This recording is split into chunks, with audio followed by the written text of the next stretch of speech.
مجھے نماز پڑھتے ہوئے بہت زیادہ خیالات آتے ہیں۔ کیا نماز میں خیالات آنے سے نماز ٹوٹ جاتا ہے؟ اور دوسرا یہ کہ نماز میں خیالات سے کیسے بچا جائے؟ کوئی طریقہ یا ایسا عمل بتائے جس سے نماز میں خیالات نہ آئے۔ بھائی نے بہت اچھا سوال کیا ہے، اور بہت سے لوگوں کو نماز میں خیالات آتے ہیں۔ تقریباً ہر دوسرے شخص کو یہ مسئلہ پیش آتا ہے کہ جیسے ہی وہ نماز پڑھنے لگتا ہے اس کے ذہن میں طرح طرح کے خیالات آنے لگتے ہیں، بلکہ بعض اوقات تو ایسے باتیں بھی یاد آ جاتی ہے جو نماز کے علاوہ کبھی یاد ہی نہیں آتے۔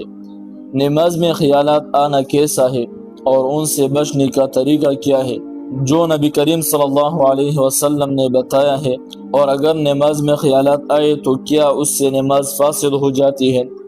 بہت سے لوگ اس وجہ سے پریشان ہو جاتی ہے اور نماز پڑھنا ہی چھوڑ دیتے ہیں۔ ایک خاتون نے بتایا کہ جب بھی وہ نماز پڑھتی تھی تو ان کے ذہن میں طرح طرح کے خیالات آتے تھے، وہ بھٹک جاتی تھی اور انہوں نے یہ بھی یاد نہیں رہتا کہ انہوں نے سورۃ فاتحہ پڑھی یا نہیں پڑھی، یا کوئی اور سورت ملا یا نہیں ملا۔ ایسی پریشانی کی وجہ سے انہوں نے نماز چھوڑ دی۔ تو ایسا ہرگز نہیں کرنا چاہیے کہ خیالات کی وجہ سے نماز چھوڑ دیا جائے۔ خیالات کیوں آتی ہے؟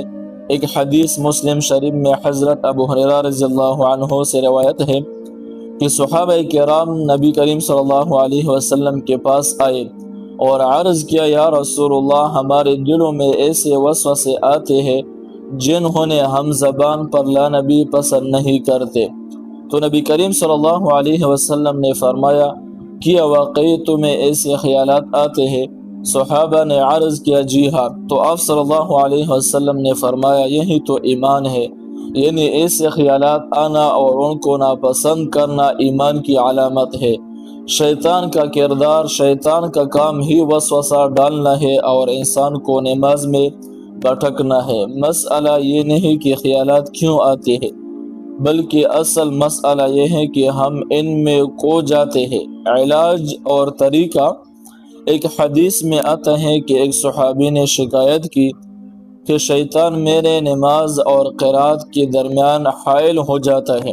تو نبی کریم صلی اللہ علیہ وسلم نے فرمایا، یہ ایک شیطان ہے جسے حنظب کہا جاتا ہے۔ جب بھی تم اس سے محسوس کرو، تم اپنی بائیں طرف ہلکا سا تھوکو، 2 اور 3 مرتبہ اعوذ باللہ من الشیطان الرجیم پڑھو۔ صحابی کہتا ہے کہ میں نے ایسا کیا تو اللہ نے اس شیطان کو مجھ سے دور کر دیا۔ مزید اہم طریقے، نماز کا ترجمہ سیکھیں۔ جو کچھ آپ پڑھتے ہیں اس کا مطلب بھی جانیں، جیسے سورۃ فاتحہ، رکوع و سجود کی تسبیحات، دیگر سورتیں۔ جب آپ معنی کے ساتھ نماز پڑھیں گے تو ذہن ادھر ادھر نہیں بھٹکے گا۔ آہستہ اور غور سے نماز پڑھیں، تیزی سے پڑھنے کے بجائے ٹہل ٹہل کر پڑھیں تاکہ دل اور ذہن دونوں شامل ہو۔ وضو اور طہارت کا خیال رکھیں، اچھی طرح وضو کرے کیونکہ ناقص طہارت بھی وسوسوں کا سبب بن سکتی ہے۔ خشوع وضو پیدا کرے، دل کی حاضری کے ساتھ نماز پڑھے۔